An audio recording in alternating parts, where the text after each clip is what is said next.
Yes, welcome back. I'm Alfred Lambermont Weber, and we have the extraordinary privilege today to be with our guest independent scientist, Leuren Moret, who's coming to us from Berkeley, California. Welcome, Leuren. Thank you. How are you today? Yes, good. Good.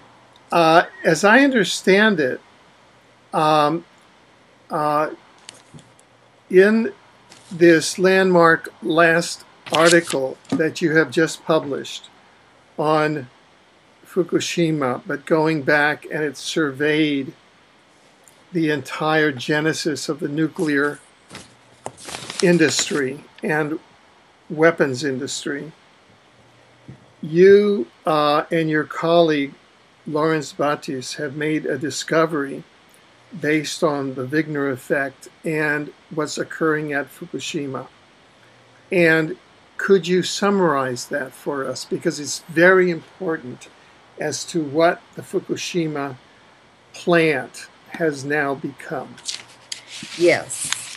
I'm going to read the quote from Mr. Battis. He is an engineer, former military, Navy. So he understands the situation at Fukushima like no one I know, except for you and me.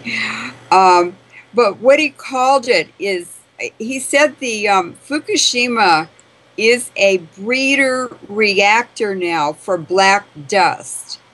And he says, quote, "The Fukushima nuclear disaster has created a breeder reactor for the black dust that has been rendered in a fully and optimally weaponized condition." Now, this black dust is very radioactive.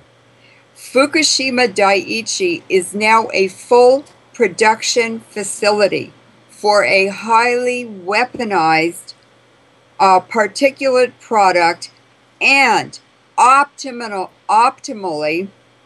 weaponized condition. Oh, I screwed it up. Let me start again. Okay. The Fukushima nuclear disaster has created a breeder reactor for the black dust that has been rendered in a fully and optimally weaponized condition.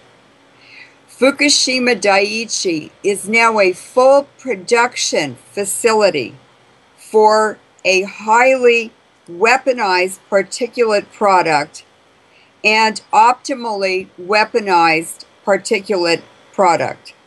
I doubt if you will ever find anything better to render death to an enemy than Wigner dust. Fukushima is an industrial plant for creating the dust, the worst weaponized powder ever created, Wigner dust, with one exception: radioactive nanoparticles. And the process of making this dust is enough to kill the entire planet, much less the continuous dust releases for thousands of years. Well, that's a lot, and it's a very depressing thought.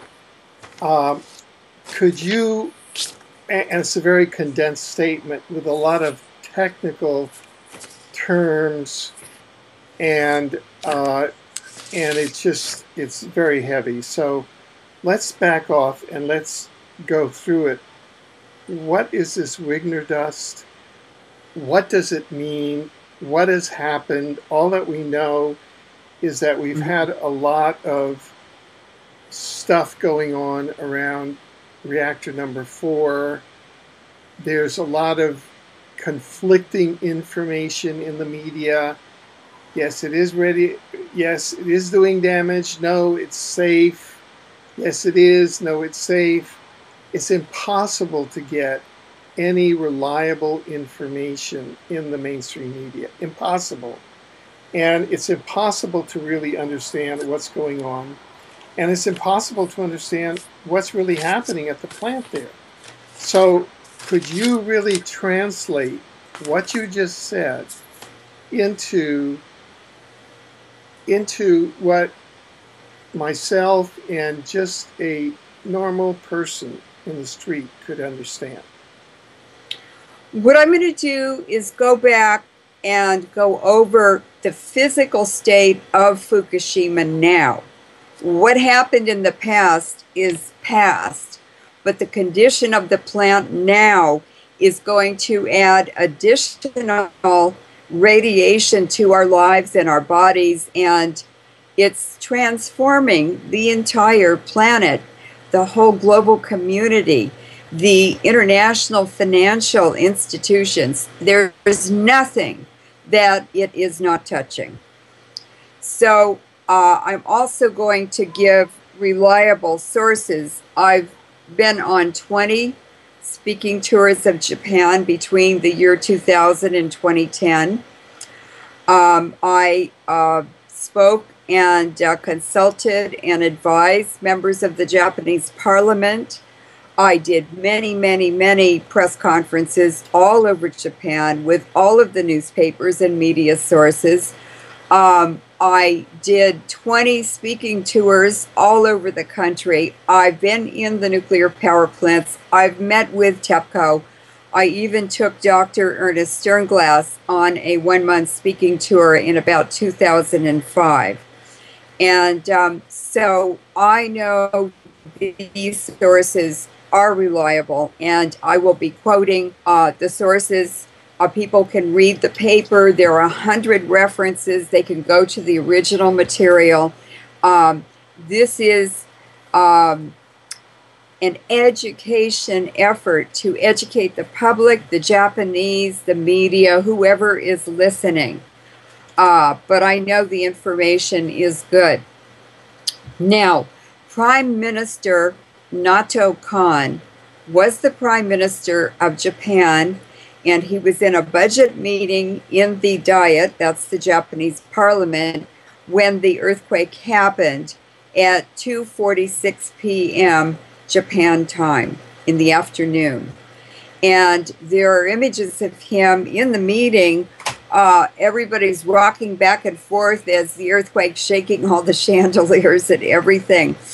And he has been extremely honest in speaking out about what happened, and who would know better than he does? He was there and he was in charge of the country. And what he stated was that all of the reactors, 1 through 4, had melted down by 7 p.m. after that earthquake. They went into meltdown immediately after the earthquake because all of the power lines were cut off. There was no outside electrical power coming into the plant, and none of the backup systems were able to function properly or even to get them started because the Stuxnet virus had sabotaged the whole control system of the Fukushima plant. Now, reactors 5 and 6 were also damaged, and apparently at least one of them had fuel in it, but they usually say that nothing happened to them. That's not true. The meltdown started within 15 minutes after the earthquake happened, and these reactors were already in heavy meltdown before the tsunami even hit the plant at 3:29. I'm sorry, 3:30 p.m. At 3:29, a radiation detector about a mile from reactor 1 was reporting radiation contamination leaks from the power plant. So that means that the reactor fuel was melted and probably fissioning. Yoichi Shimatsu, who was an editor of the Japan Times Weekly, has written a lot about it. And he wrote that reactor 4 and that article is in my reference list also, so people can go and read it, and I recommend that they do. But he said reactor 4 was loaded with a special MOX fuel. This is a new formula with highly enriched plutonium. It was hotter than the MOX fuel in reactor 3. And guess what? Guess who was there that morning? It was a Mossad security group from Dimona in Israel and General Electric, and they're the ones who put the MOX fuel in the Stuxnet in the Fukushima operating system and reactors secretly in September of 2010. So here they are on the morning of the disaster, March 11th, 2011, back in the Fukushima plant, and they were upgrading a shroud that covers part of the reactor, and there was no reason to upgrade it unless they were putting a different, much hotter fuel in it. It wasn't an old shroud, and there was no justification for doing that except the fuel had been changed to a much hotter fuel. There were 202 MOX fuel rods in the spent fuel pool near the reactor. And what Yoichi Shimatsu also reported is that the military came in a few days later in a helicopter and removed a U.S. nuclear weapons military toy from the pool where the MOX fuel rods were stored. And there were also MOX fuel rods that were on the ground beside the reactor. They'd been putting them in, and everybody ran away when the earthquake and tsunami happened. Now, that military toy that the Japanese military removed was from Amarillo, Texas. That's all U.S. nuclear weapons facilities. This meltdown and disaster was actually modeled for the Department of Energy in about 1984, and it's called the Browns Ferry Simulated Meltdown for DOE and General Electric. The title is Station Blackout at Browns Ferry Unit 1, and exactly the same reactors were at Browns Ferry that were at Fukushima. And there's GE involved in all of this, and the Department of Energy, of course. So the simulation, actually I used it after the disaster to track and monitor and predict what would happen at Fukushima, and it was absolutely right on. It was correct. It told when the corium would burn through the floorboard of the reactor. Everything was just as they had predicted. And actually a year later, TEPCO finally came out with a PowerPoint that confirmed exactly what the Browns Ferry report predicted and what I had been saying. So the Japanese Parliament commissioned an independent committee to investigate and make a report, an independent report on the Fukushima disaster, and they concluded that reactor 3 and the spent fuel pool in unit 4 the MOX had gone into meltdown. And there were even more meltdowns in mid-March, the March 21st to 22nd. Takasaka, the Comprehensive Test Ban Treaty Station. These are independent. They're all over the world. They did the best reporting. But they measured levels of fission products that indicate multiple events were going on. There is a ratio of 2 xenon isotopes that they use all over the world to monitor for potential illegal nuclear weapons tests in the atmosphere. And all of these indicators were there. And we know from the radiation monitor a mile from Unit 1 that we know that it was already leaking fission products. The Mainichi Shimbun newspaper and TEPCO themselves finally admitted that the reactor 4 pool had 202 fresh MOX fuel rods in it. And of course, that's what melted and continued melting over the weeks ahead. Now, Kei Sugaoka is a friend of mine. He's a GE inspector, nuclear power plant inspector. He's worked all over the world, and he actually went to the governor of Fukushima Prefecture in 2002, I believe, or 2000, and he warned him that they were putting MOX fuel in these reactors and that it was very unstable and dangerous, and because it has plutonium in it. And the governor passed a law that no MOX fuel could ever be used in any reactors in Fukushima Prefecture. So what GE and the Dimona Mossad security group did was completely illegal. The unirradiated rods, scientists have made statements in the pool. If there's a fire and a meltdown, the plutonium goes into a very dangerous phase where it releases pulsed neutrons, very, very powerful bursts that can go a very long distance. Now, ABC News Australia reported that 4 nuclear power plants near Fukushima had been damaged. And that was Fukushima Daiichi, the one we're talking about, where the disaster happened. Fukushima Daini, which is only 10 kilometers, 6 miles away to the south. Onagawa, to the north of Fukushima, and Tokai Daini, number 2. I heard, because I had Japanese staying here who translated all the news, Japanese news, they told me that at least 7 reactors in Japan had been damaged by the Fukushima earthquake.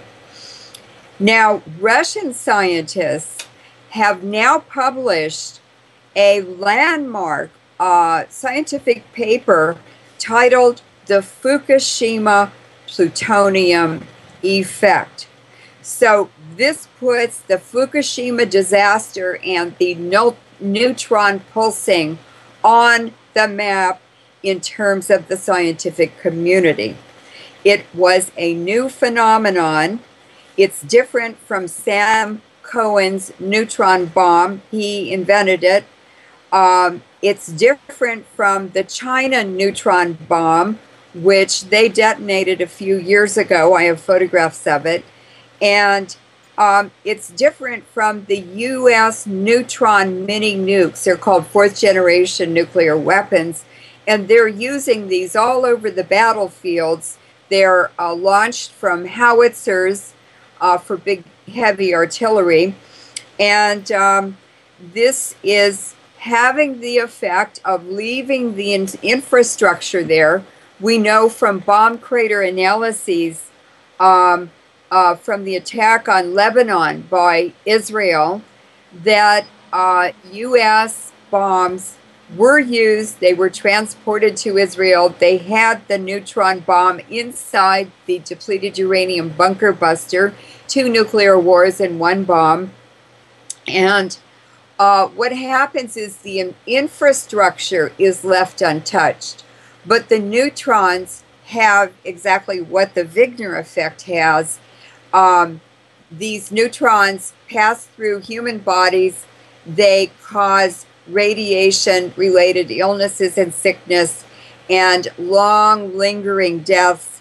And so it's really an attack on the civilian population without having the radiation fingerprint. They are radioactive, the bomb craters, for about 2 weeks. New York City, the deuterium and tritium fingerprint was found in the aerosolized, dusted everything, collected around New York City for 5 months. And the scientist who was asked informally to monitor 9/11 from a rooftop a mile away with his specialized equipment. His name is Dr. Cahill from UC Davis. He's an expert on atmospheric pollution. And he took his equipment, but he was not asked to do it until that 2-week period was over, when there was evidence of radioactivity. After 2 weeks, it's called neutron activation. The radiation disappears, and it just looks like a normal bomb crater. So this is a very different nuclear weapon. It's using a nuclear power plant as a pulsed neutron weapon source. And it certainly probably damaged those other 3 reactors around Fukushima, and could have damaged more. But also it bombarded the whole population within hundreds of miles. And the USS Ronald Reagan, big aircraft carrier, was 2.5 miles offshore from the Fukushima plant when it blew up.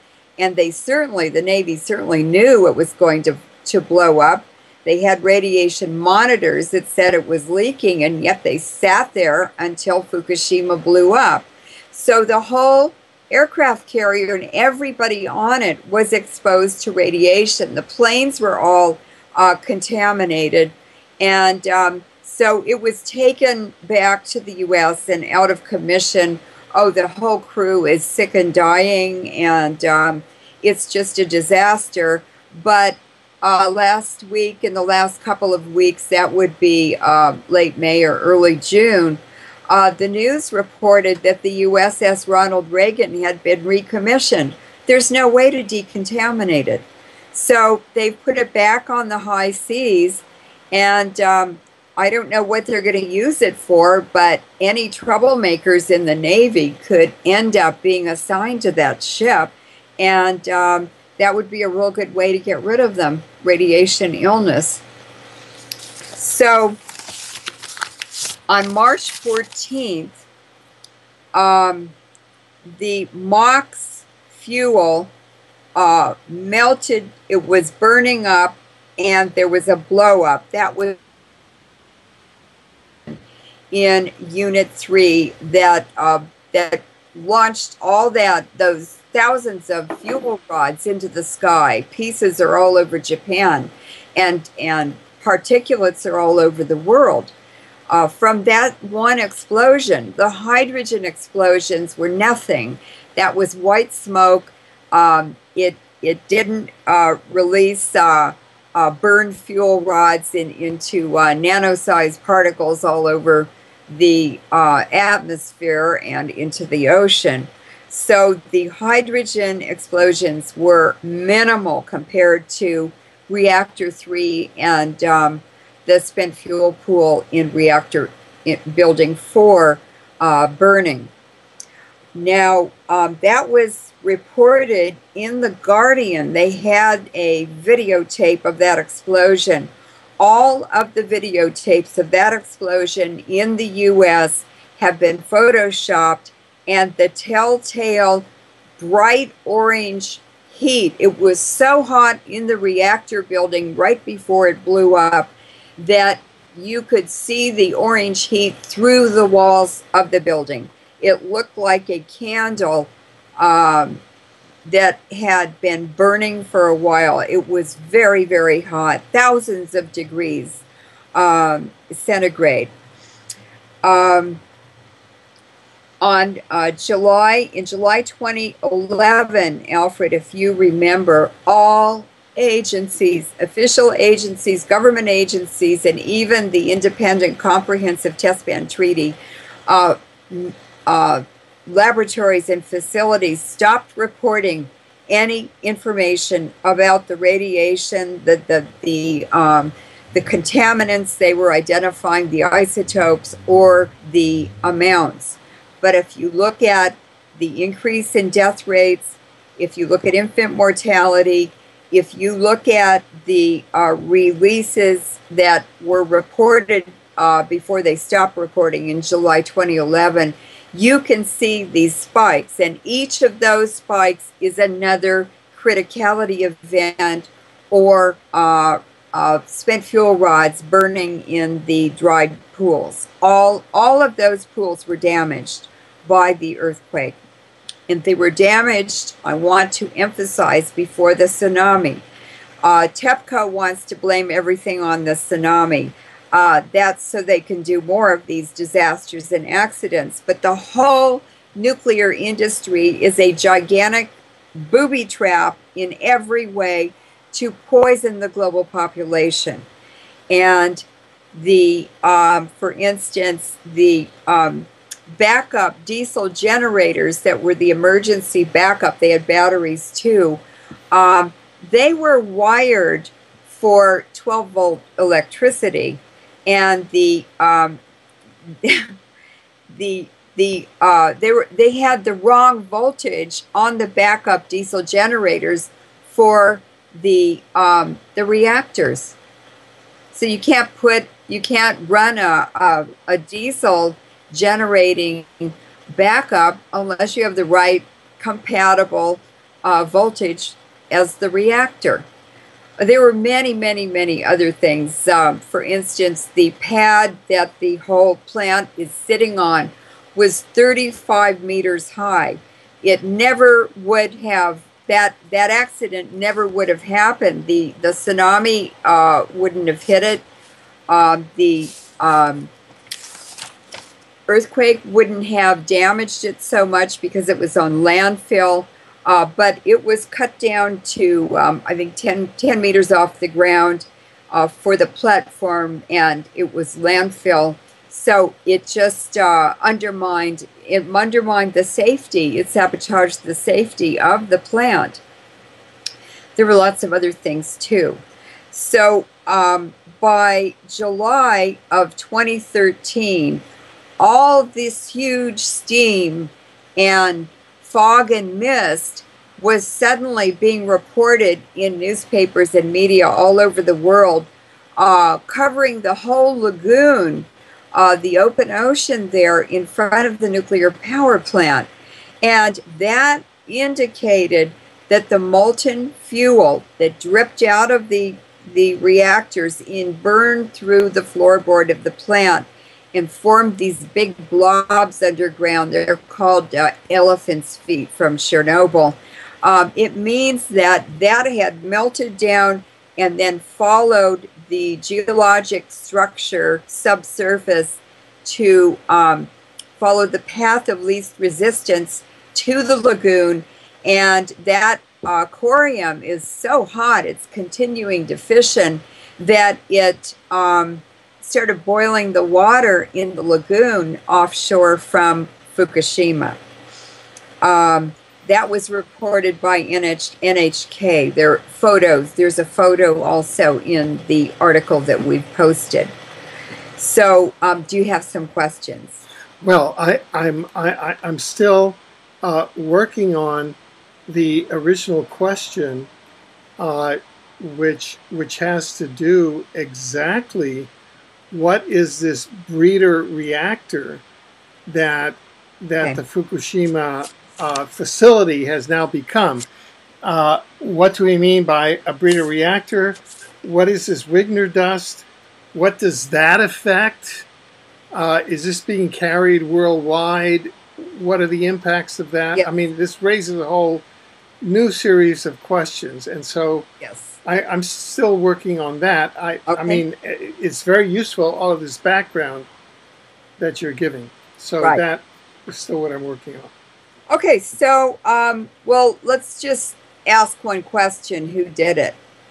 The Tromsø, Norway HAARP facility in Norway is owned by a supranational consortium of countries, and it's called ISCAT, EISCAT. So it's owned by Britain, Norway, Sweden, Finland, Germany, Japan, and China.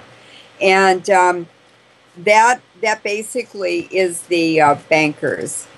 And they are transforming the global economy to they're taking down the Western economy. Fukushima is part of the methodology in order to pump the middle space, which is China and Russia, for a new global economy. So they have to break down the existing one, and that just happens to be us, unfortunately.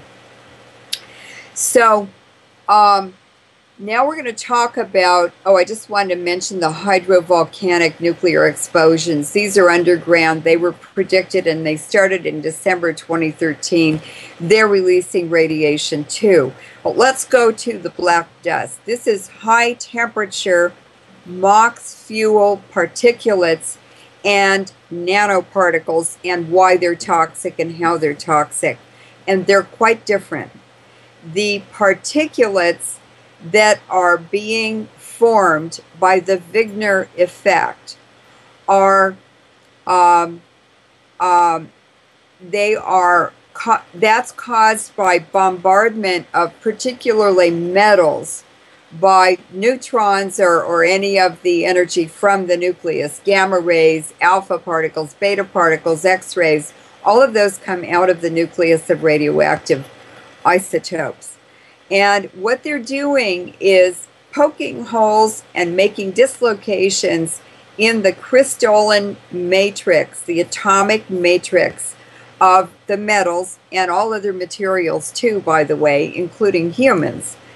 And it's this was first reported at Chernobyl when the scientists went down after 10 or 15 years into the basement to look at the elephant feet, and they saw this coating of dust, and every time they went back, the dust was thicker.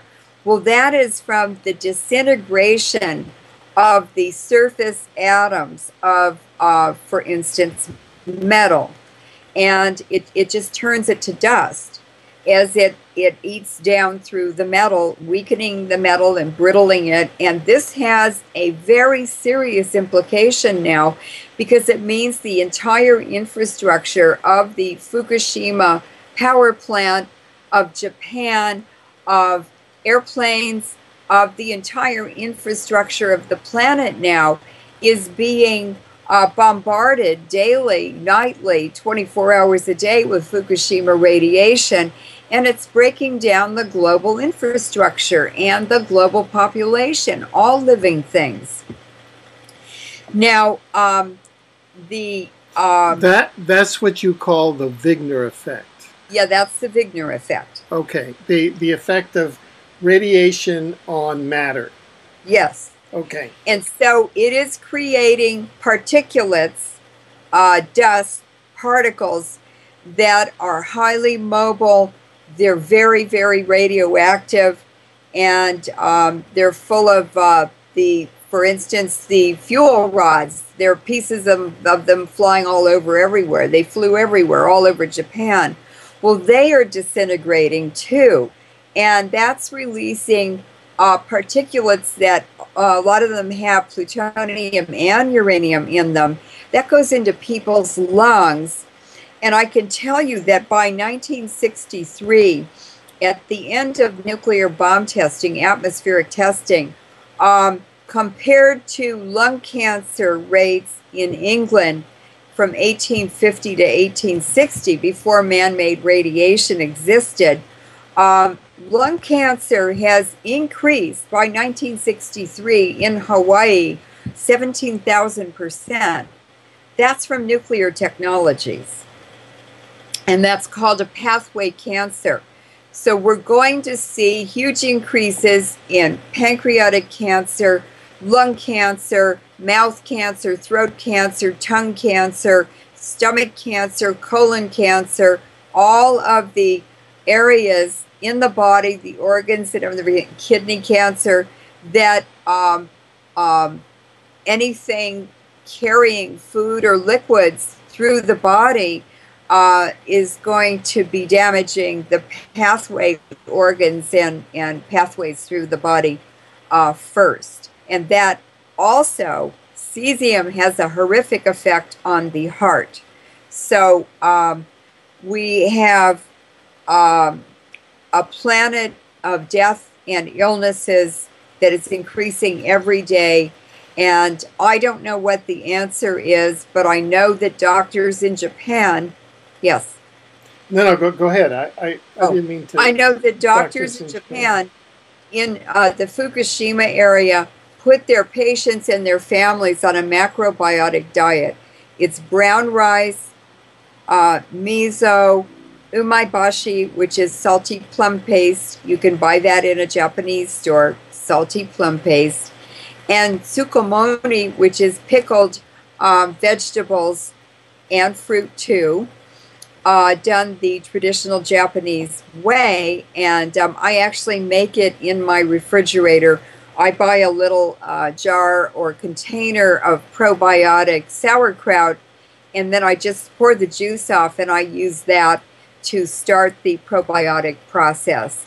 Now, the doctors who have used that in the Fukushima area report that their families are healthy and their workers are healthy, but anyone on a Western diet is sick, dying, or dead already, just 3 years after the disaster. Now, this is what I was going to intervene with. Do we have any public health data, or is there any data at all that's existing now, or patterns that are coming in, that we can say that there's an increase in mortality or deaths or cancers or impacts of that we could say are attributable to Fukushima at all? Yes, very, very, very good data. It's from the Centers for Disease Control. That's a U.S. official reporting agency. Every county in the U.S. reports to that agency once a week. That's what he used, and you can bet they cheat on what they're reporting, because they do. They're trying to protect the government. But Robert Soltysik, we call him Bobby One, is a statistician, a very good statistician, and he works a lot with epidemiologists. So he spent months crunching the data from the Centers for Disease Control. And by the end of the year 2011, he had calculated, using CDC data, that, well, with their numbers, it came out to be 53,000 Americans had already died. These are unexplained death rates that increase, and there's no explanation for them, because you look at the last 3 or 6 years, and if you see a steady trend, you know that a huge step increase suddenly in a few months or less than a year is got to be an environmental cause, since it's all over the United States. So he has a website called optimalprediction.com, and he estimates, actually, he said the CDC data isn't that good, and he did not include children, babies, newborns, or spontaneous abortions. I also want to mention the embryos within the first 2 or 3 weeks after conception. Even from low-level radiation exposure, in my studies, 80% of the embryos die from any radiation exposure. Very, very low, it just kills them. So I said, Bobby, I think at least 100,000 died if you include children and newborns and everything. He said he said, well, I would say it's 100,000 just because of the way the CDC reports their data and everything. It's very conservative. He said, I would estimate at least 100,000 had died, and that is not including the children, babies, and the pre-birth babies that are still in utero. So they did report on May 6, 2014, in Norway, there's a scientific publication reporting that hot particles from uranium, plutonium, spent fuel were trapped in air filters April 1st to 4th, 2011. And the scientists concluded that this is radiation from the burning or the burning or melted spent fuel and the reactors, the fuel in the reactors.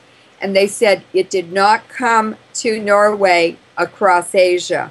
It came to Norway over the Canadian Arctic or through Canada and the United States. And that would be air masses, the jet stream, whatever. A lot of the air moves from west to east because of the earth spinning and so forth and so on. So yes, we do have data on the death rates. When you look at the regions he analyzed, it illustrates what I always say: the radiation levels that people are being exposed to locally depend on weather and geography. And just because you're on the East Coast or in Florida or Canada, in Halifax or whatever, doesn't mean that you're safe. The radiation levels were even higher in one city in Florida and in Pittsburgh than they were out here in California. So it depends on the geography and the weather.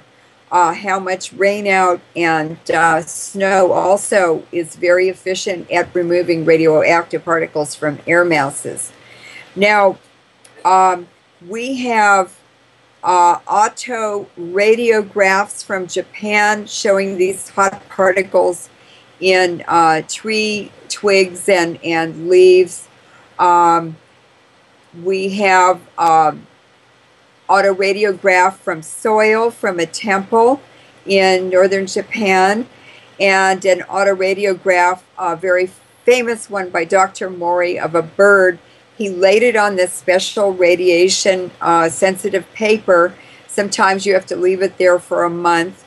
And you could see that most of these hot particles were on the flight feathers on the wings and in the stomach and gut of the bird because the food it ate was contaminated as well as the water.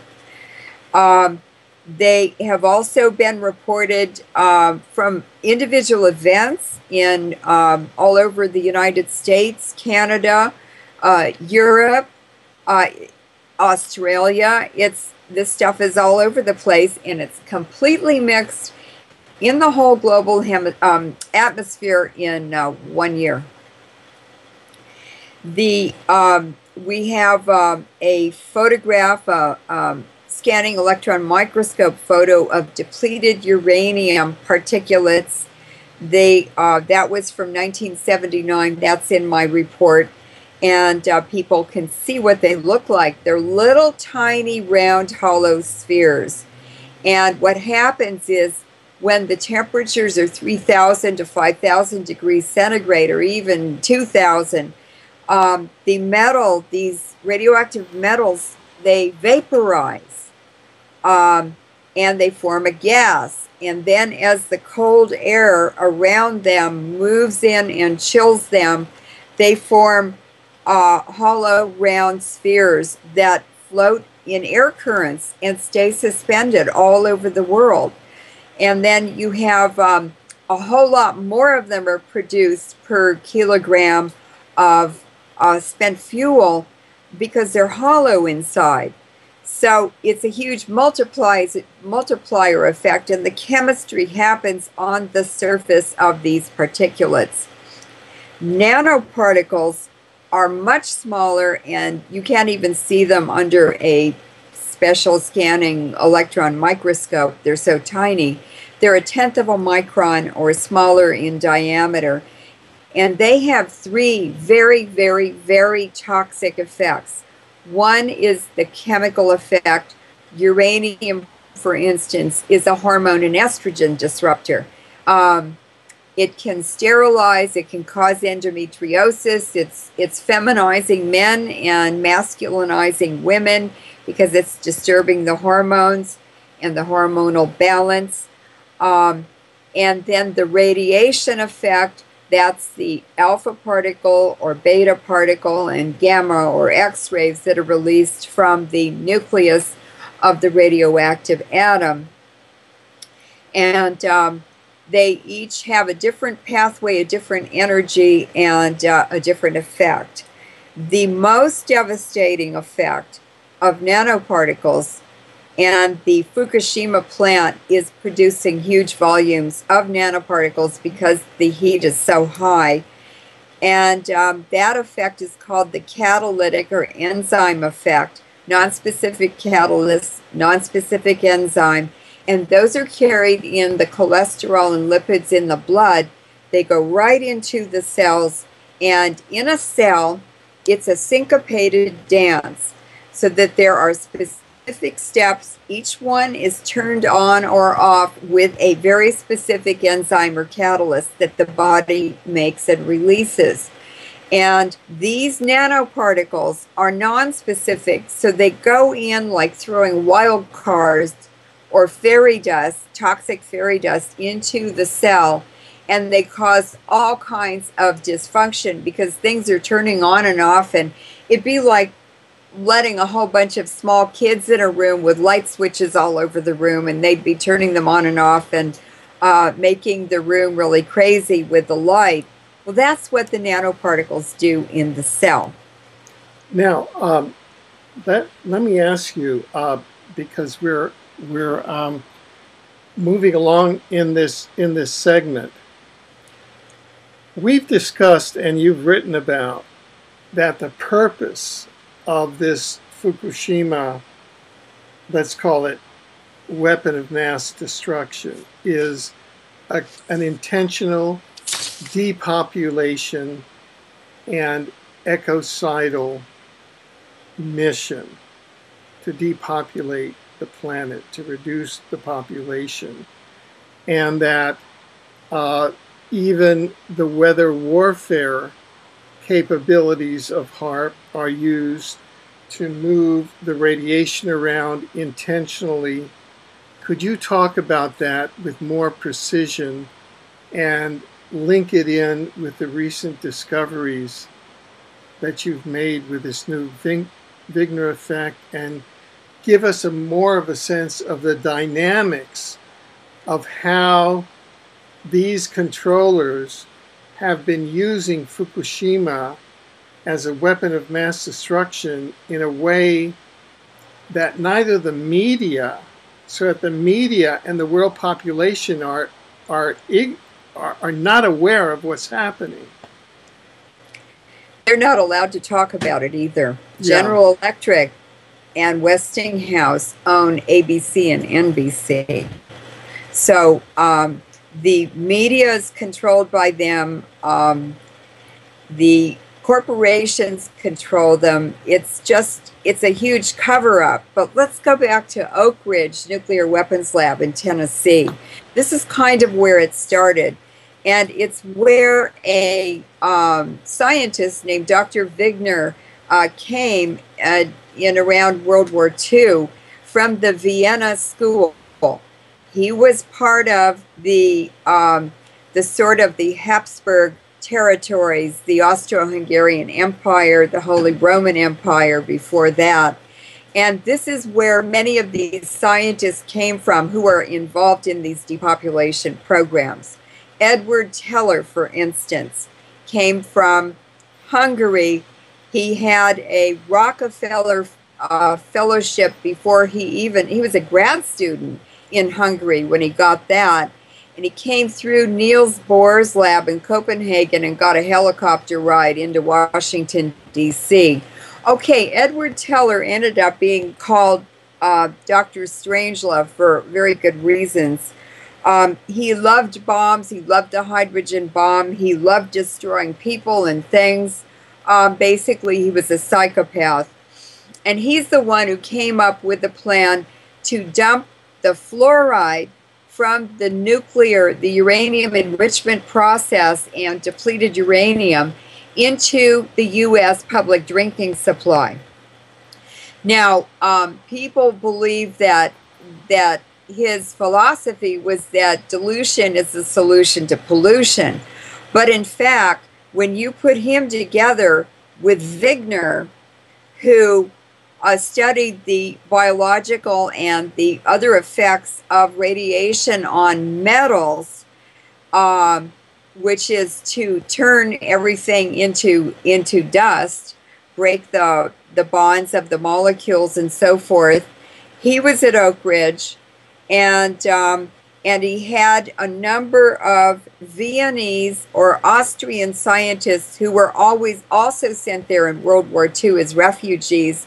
And one of them, after he'd worked at Oak Ridge in the radiation field, he was hired as CEO of Monsanto.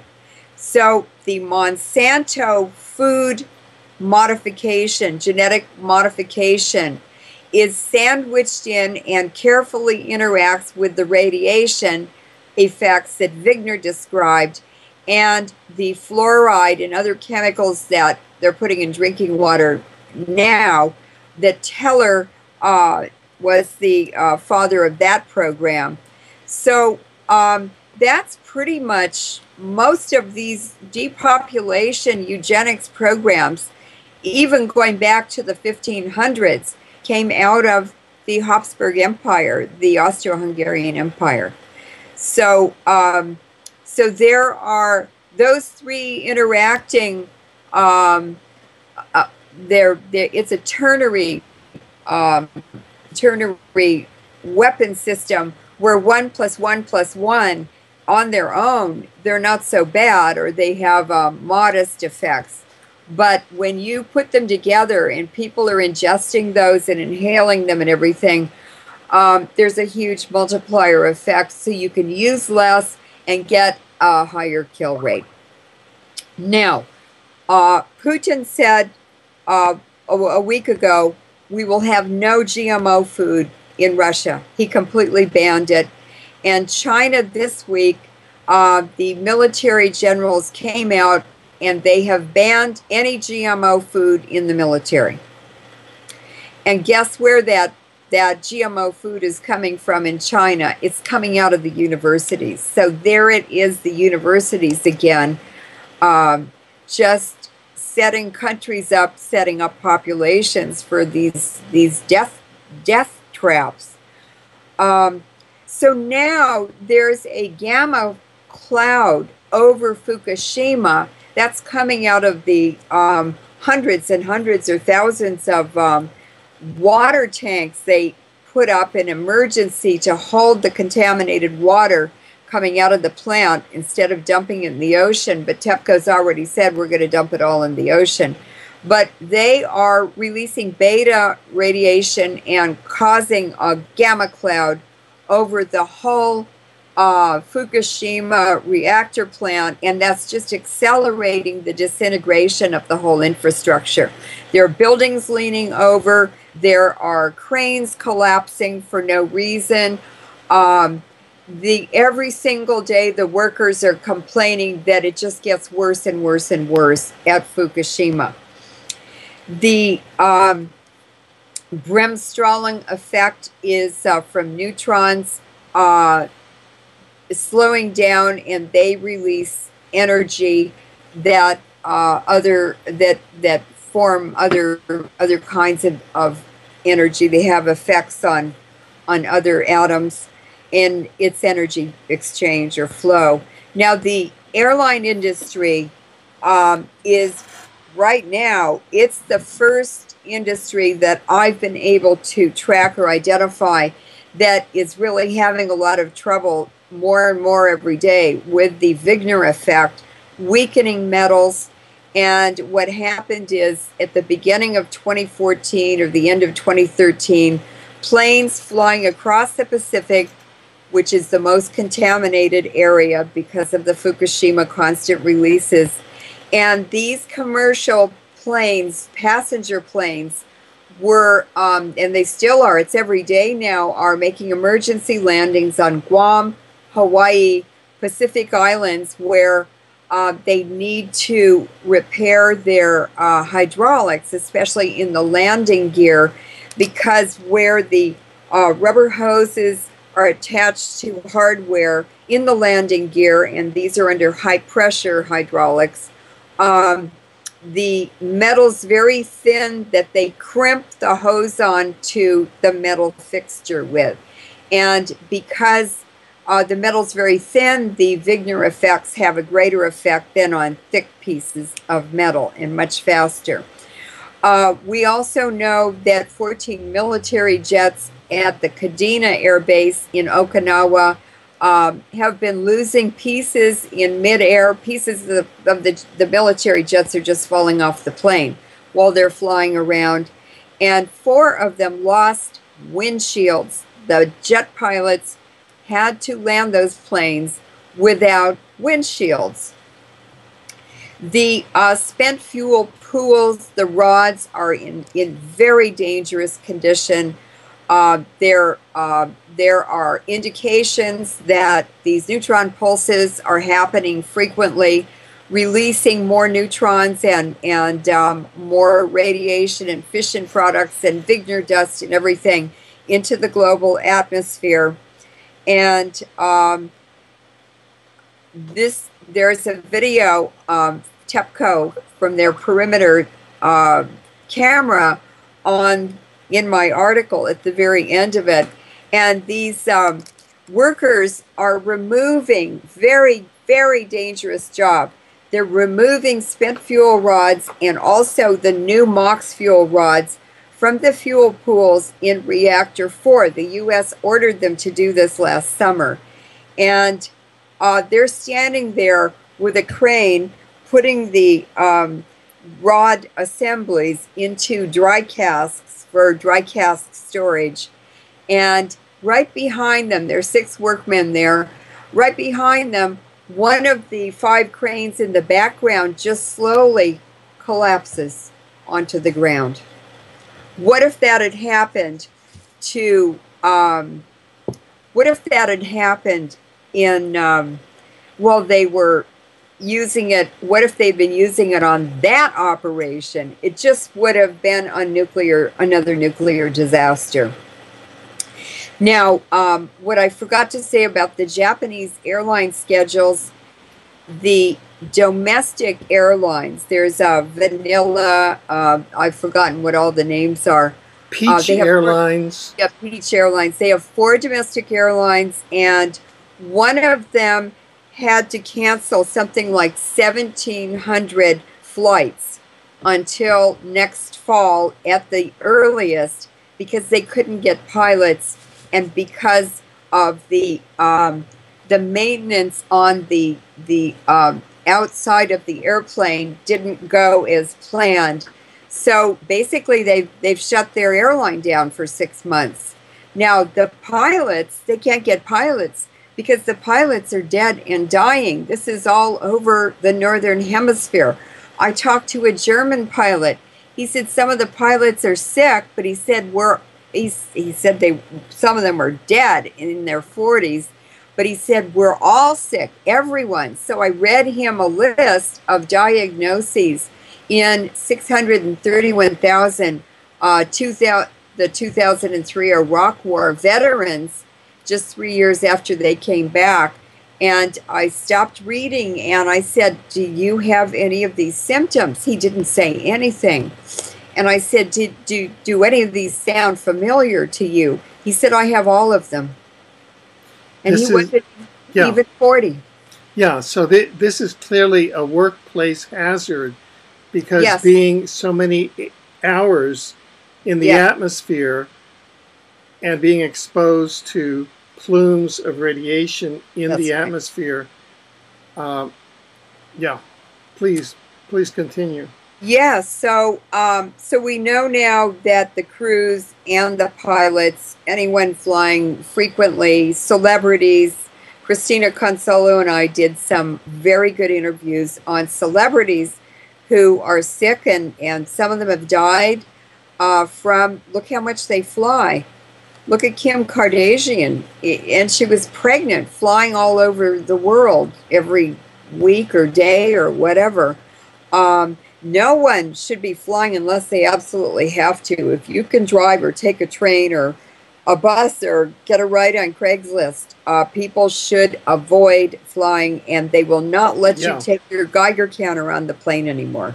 By the way, we're going to reserve a segment. We've just now gone 60 minutes, but we're going to reserve a segment toward the end of this program for solutions, because we have to do that both at the personal level and at the macro global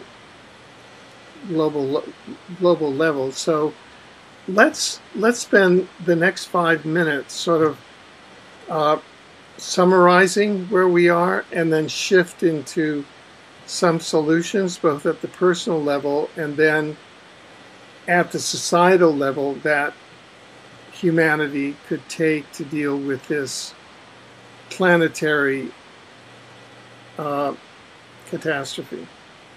Well, basically, when you look at the history of nuclear science, physics, nuclear physics, it goes back to pre-1900. And there were Japanese scientists like Matsutaro Shiriki, Yasuhiro Nakasone. Oh, I'm sorry. No, that's the wrong one. Just a minute. I'm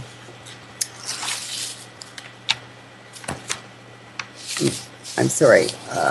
Anyway, there were early scientists in Japan who, in the early 1900s, they were in Europe, going to the Vienna School, to Göttingen, to Berlin, all the universities, the Cavendish Lab in England.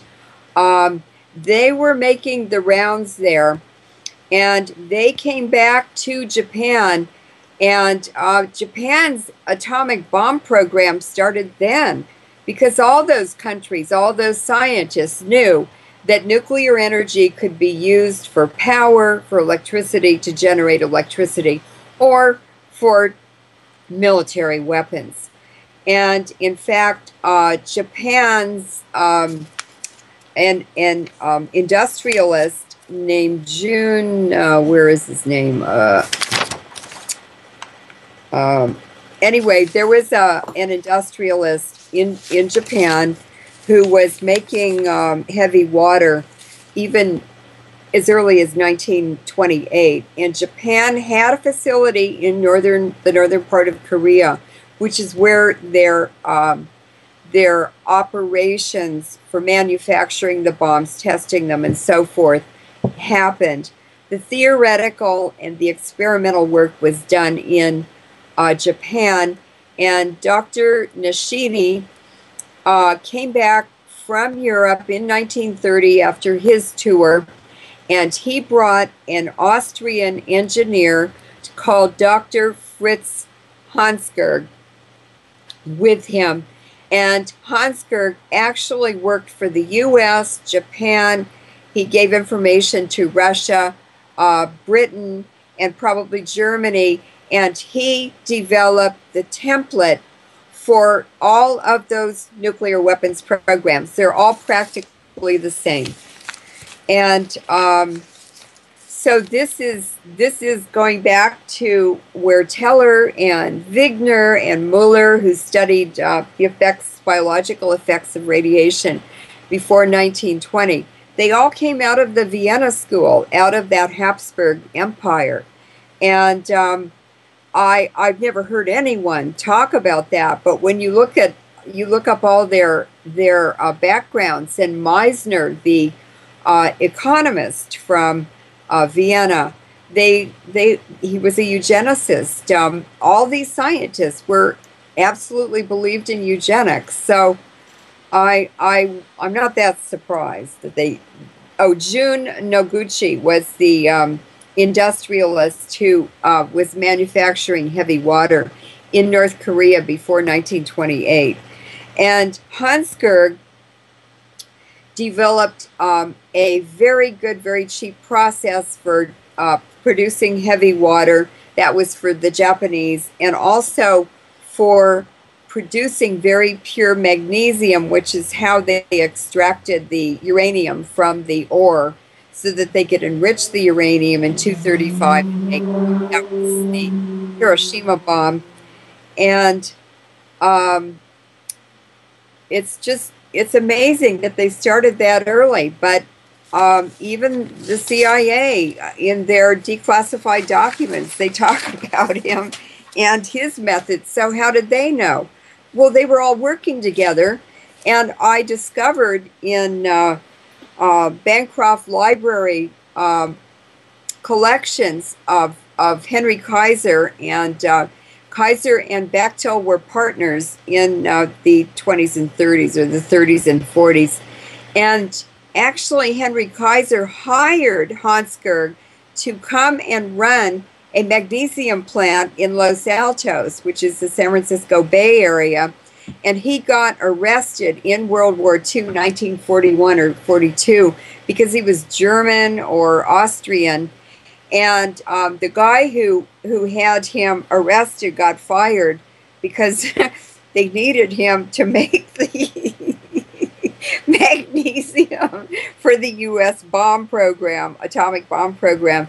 And he's actually listed in the Kaiser documents as working on the bomb project. Mm. So there it is. He made the template for all the programs, Russia, the U.S., Japan, England, and probably Germany. They're all the same. Right, all from single persons. Yes. Okay, so we've sort of laid this mega problem on the table. Now, what can we do to correct this? Is this just a fait accompli that this planet is going to be ecocided, and that we as a human species are going to be extincted? Is that your conclusion? Well, the bankers and collaborators and proliferators of this nightmare, they have to be protecting themselves. So what I know from working on radiation and prevention of ingestion and exposure is that diet and drinking water are the two most important factors in mitigating the effects of it. The most important thing is to get a water filtration system, a reverse osmosis filter system. This is used to desalinate seawater, and it's very drinkable. But it is the only filtering system that removes most of the radiation. It cannot remove tritium, which is radioactive hydrogen, because it attaches to water, and there's no way to chemically separate it easily. So that is the number one thing. And on my website, our website, LeurenMoret.info, if you go to lifestyle, we have a write-up on the reverse osmosis system. We installed it ourselves under the kitchen sink, and it removes the fluoride, the other nasty chemicals that are now being added by city municipalities, water supplies, to accelerate the deaths and illness rates. It's all deliberate. It's all depopulation. There's no denial about it. And it takes all of that out. I can tell you, Alfred, within 12 hours of drinking that filtered water, reverse osmosis filtered water, and it tastes good too, I could feel a difference in how my brain was functioning. It was much clearer. It was like a fog had disappeared. So fluoride has been used for a long time by Asian despots. They used it in the Nazi slave camps. Very, very important to keep chemicals out of the drinking water, especially for children, but especially everybody. Now, if you can't afford the filtration system, it's about $300 or $350. You can order it from Amazon. We put the manufacturer that we bought. We don't get any profit or anything from it. It's just well researched and it works because we've been drinking it.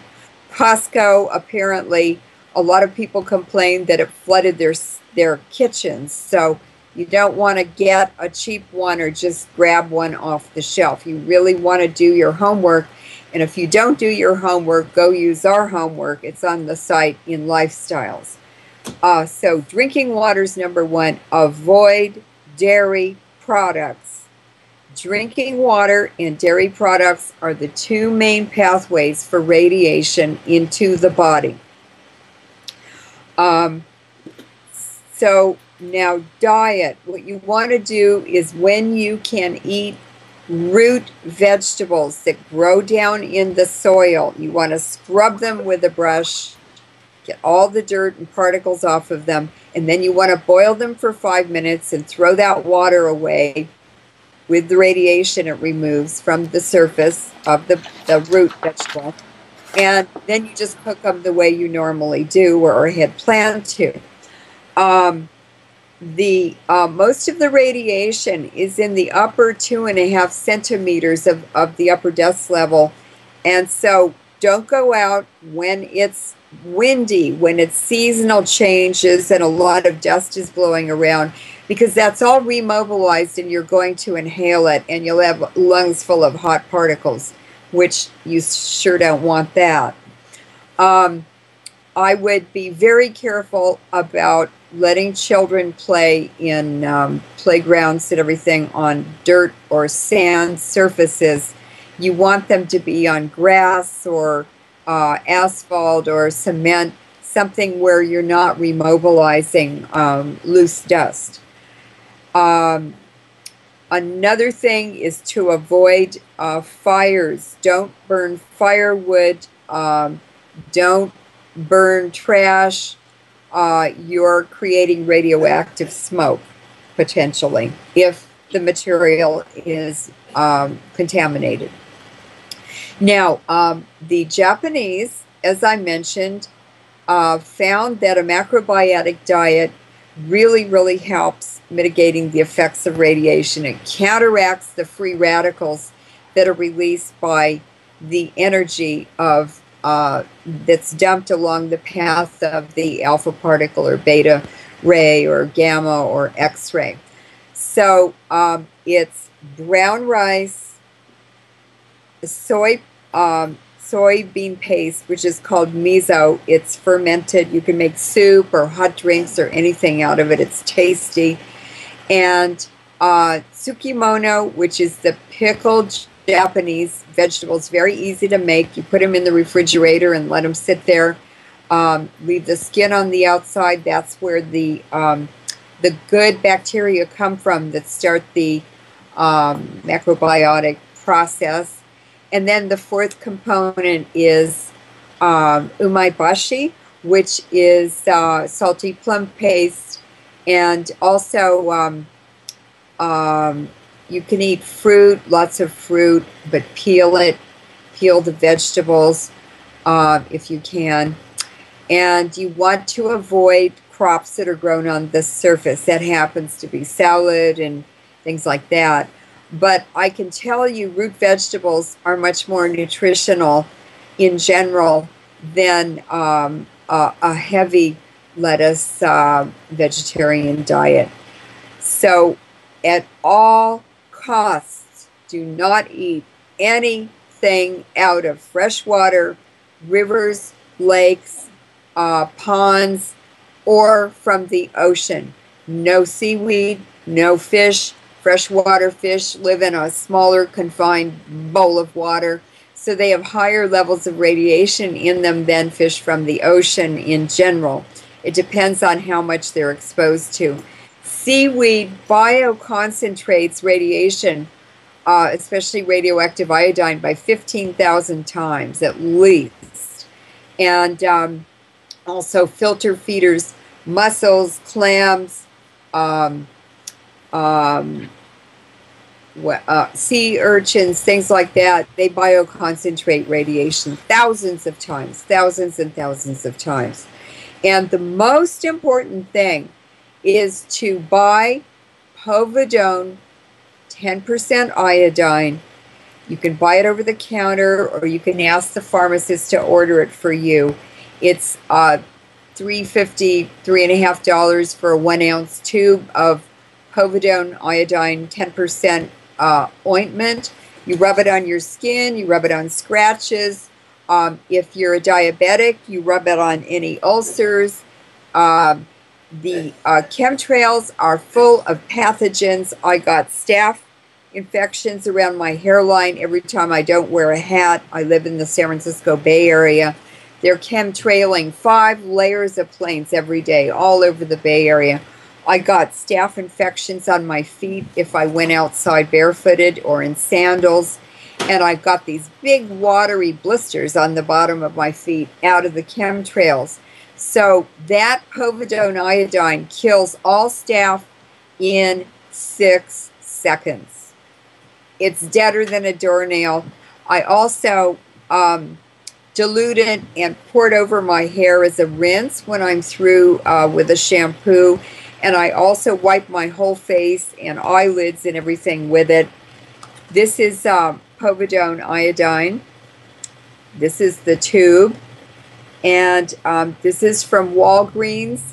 They're cheaper than other outlets for iodine. This is about, how much was this? That one's about 14. You can also find it at Target. Yeah, Target also has this. And that's a lot of iodine. You can dilute it down with a lot of water. And the ointment is the only medicine that I take when I travel around the world. I never go without this. Another thing to drink is lots of green tea. But do not buy green tea from Japan. It's all contaminated from Fukushima. Do not buy any food products from Japan. Now, let's move more to the social level. Okay. What can we do societally to move this matrix death machine to turn the death machine off? The reason I'm doing this is to educate people. I'm a scientist. I'm a radiation expert. I've worked in 2 nuclear weapons labs. I've been on 20 speaking tours to Japan. And I'm doing this out of my concern for humanity. I spent 18 hours a day for 10 years learning everything I could about radiation. And one of the last living Manhattan Project scientists from World War II, Marion Folk, he's in his 90s now, he taught me everything I know in his living room. It was the most wonderful experience, and what people will find is when they begin reading my articles and my information, they become empowered. I make science transparent, even very complex science, very transparent for the public, for young people, anybody who's interested. And it's fun because I put the history in and the personalities and all kinds of things I weave into these articles. So they're very informative, but they're really interesting too. And then people can begin writing their own articles using what they learned from mine. And that's a huge force multiplier effect that happened around the 2003 Iraq War. There were all kinds of people using my information. I don't care if you give me credit or not. Just put the right information out for people, and that information and those articles were going all over the world. So get informed, go to the right sources, and I have lots and lots of always references where people can go to original material, government, research, scientific community, media, whatever, and they can begin doing it themselves. And it's very empowering. It makes you not afraid. I'm not afraid of anything now. I used to be. But this is the issue that I want to work on because I can. This is my contribution to humanity. And each of us, if we do start out with just a small thing, write a letter to the editor of your local paper or magazine. Just start there. I couldn't believe it. That was the first thing I ever did, and they published it. Well, then I wanted to do more. So start small and just let the path open before you. And all of a sudden, the right people start coming to help you. And as a global community, we will challenge this. We will find answers and remedies and possibilities. And don't forget to include young people. They are cutting edge. They're young and bright. They haven't been socialized to be dumbed down. And they're going to have lots of solutions as well.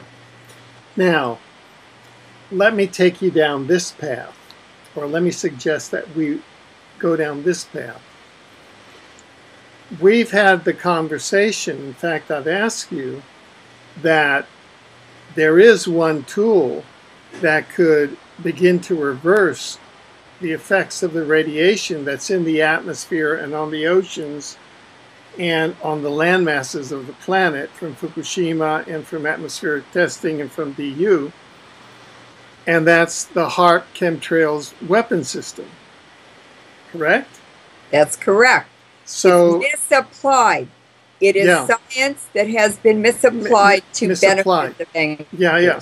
So that would mean that we would somehow either have to reach the controllers to make a decision to apply that weapon system to reverse the radiation, or we would have to displace the controllers from control of that system, then control the system ourselves to reverse the radiation.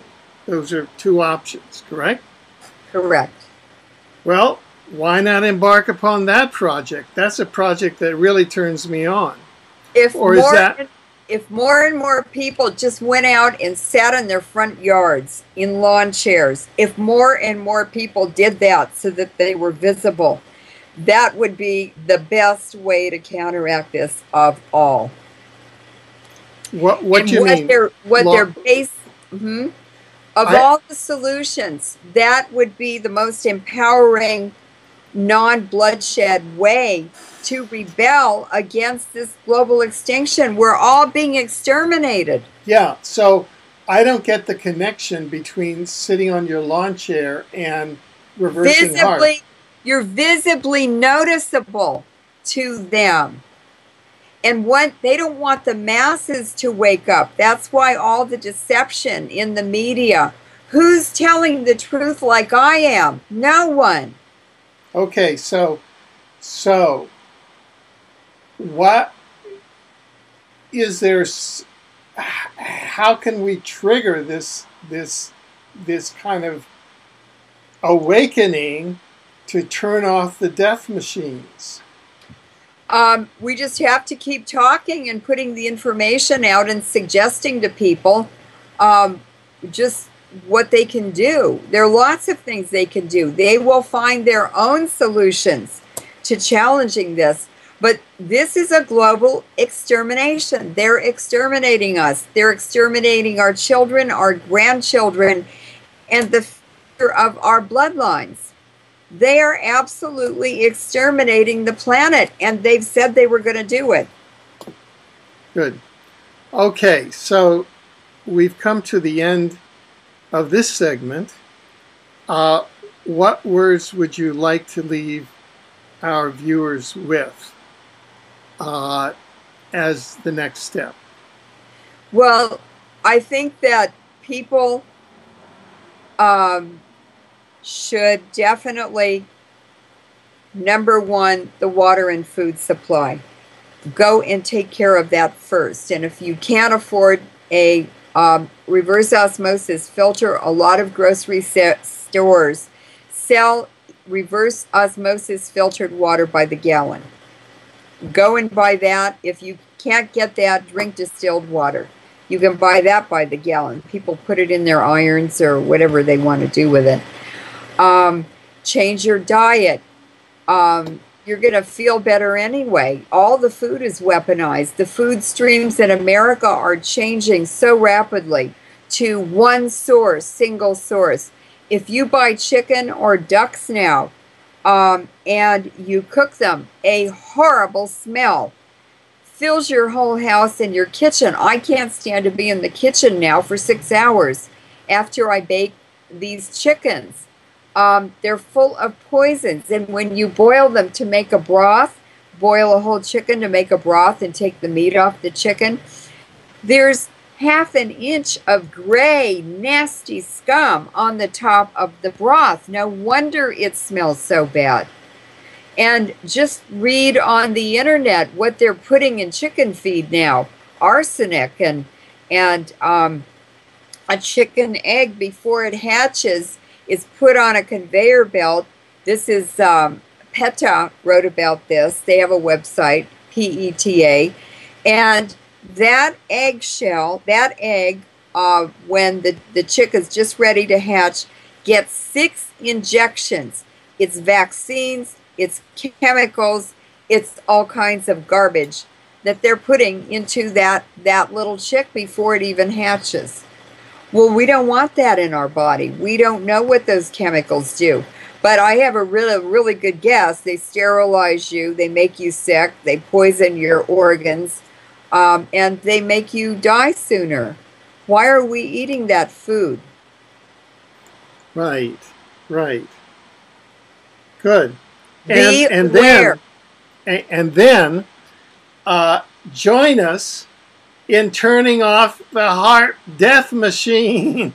Yes, yes. Okay. So, yes, share this information with people. Don't worry about your family or your friends. They're going to say, well, I don't believe you. I don't want to hear it. Your kids may say that too. Just tell them anyway, because you know what? Within 2 months, within a year, within 3 years, they're going to come back to you and say, oh, you know, when you told me that, well, I want to know more. Yeah. I saw that happen, or somebody else told me about it, or I tasted that and it was awful, and I remembered what you said.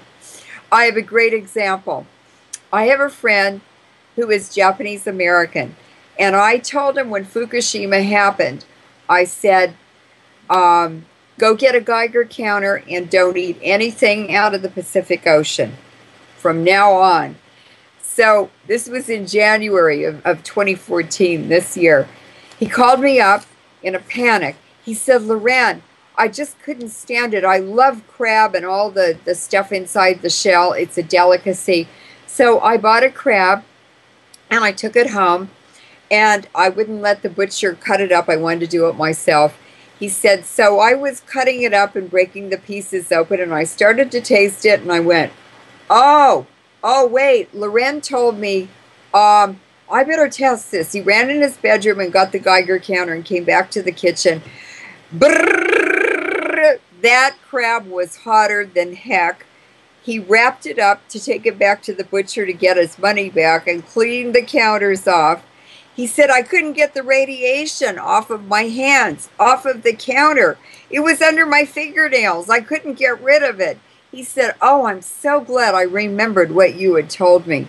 That's why we can't eat seafood anymore or fish out of freshwater bodies of water, because we don't know what's in it.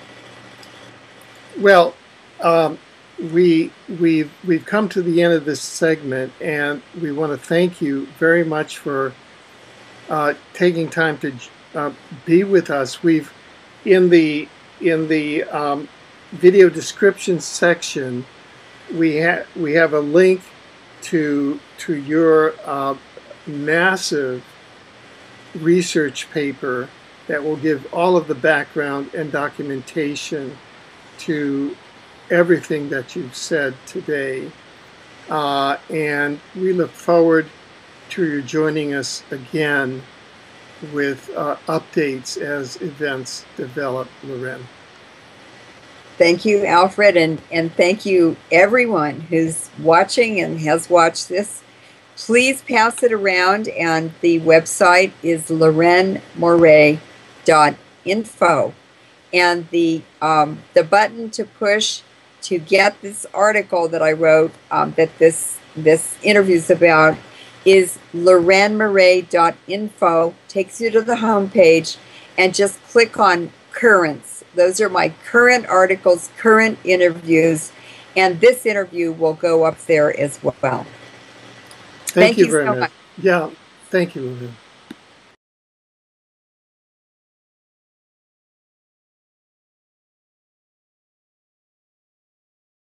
Back and go over the physical state of Fukushima now.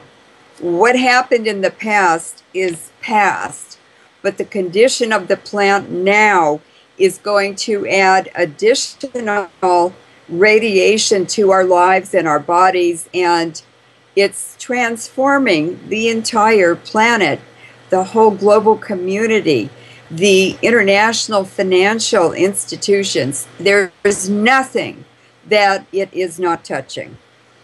So I'm also going to give reliable sources. I've been on 20 speaking tours of Japan between the year 2000 and 2010. I spoke and consulted and advised members of the Japanese parliament. I did many press conferences all over Japan with all of the newspapers and media sources. I did 20 speaking tours all over the country. I've been in the nuclear power plants. I've met with TEPCO. I even took Dr. Ernest Sternglass on a 1-month speaking tour in about 2005.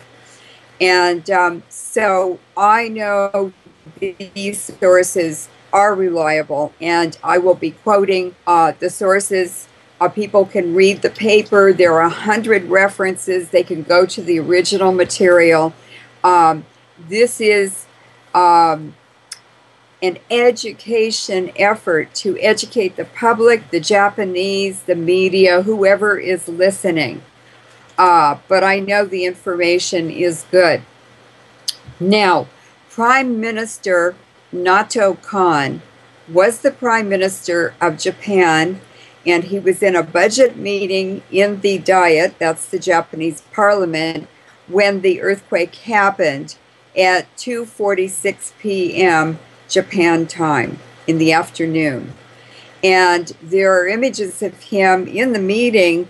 Everybody's rocking back and forth as the earthquake's shaking all the chandeliers and everything.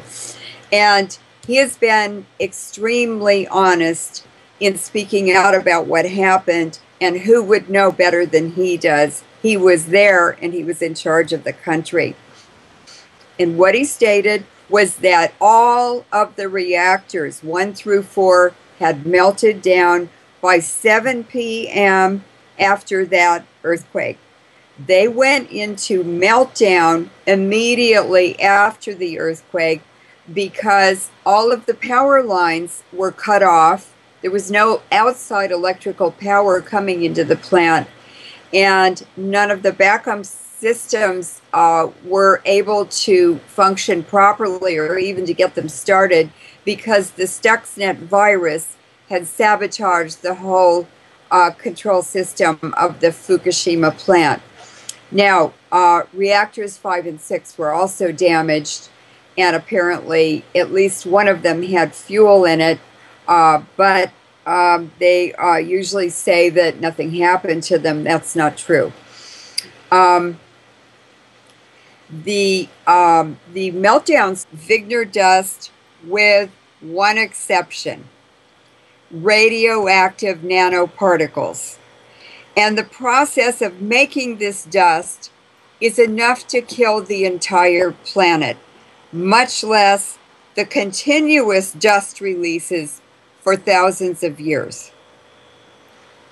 Well, that's a lot, and it's a very depressing thought.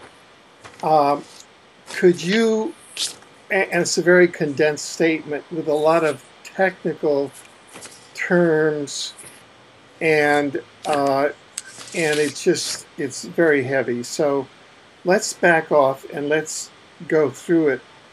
What is this Wigner dust? What does it mean?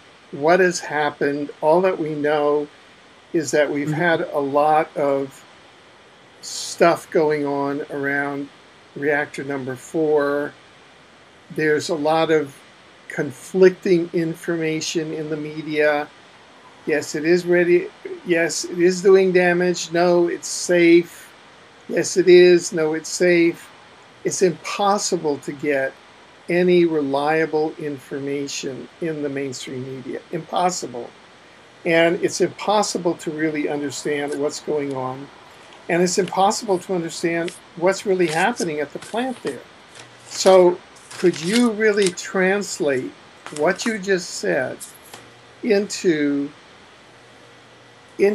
what myself and just a normal person in the street could understand? What I'm going to do is go back. Is a breeder reactor now for black dust. And he says, quote, "The Fukushima nuclear disaster has created a breeder reactor for the black dust that has been rendered in a fully and optimally weaponized condition." Now, this black dust is very radioactive. Fukushima Daiichi is now a full production facility for a highly weaponized particulate product and optimally weaponized condition. Oh, I screwed it up. Let me start again. Okay. The Fukushima nuclear disaster has created a breeder reactor for the black dust that has been rendered in a fully and optimally weaponized condition. Fukushima Daiichi is now a full production facility for a highly weaponized particulate product and optimally weaponized particulate product. I doubt if you will ever find anything better to render death to an enemy than Wigner dust. Fukushima is an industrial plant for creating the dust, the worst weaponized powder ever created. Yes, welcome back. I'm Alfred Lambremont Weber, and we have the extraordinary privilege today to be with our guest independent scientist, Leuren Moret, who's coming to us from Berkeley, California. Welcome, Leuren. Thank you. How are you today? Yes, good. Good. As I understand it, in this landmark last article that you have just published on Fukushima, but going back and it surveyed the entire genesis of the nuclear industry and weapons industry, you and your colleague Lawrence Batis have made a discovery based on the Wigner effect and what's occurring at Fukushima. And could you summarize that for us? Because it's very important as to what the Fukushima plant has now become. Yes. I'm going to read the quote from Mr. Batis. He is an engineer, former military, Navy. So he understands the situation at Fukushima like no one I know, except for you and me. But what he called it is, he said the Fukushima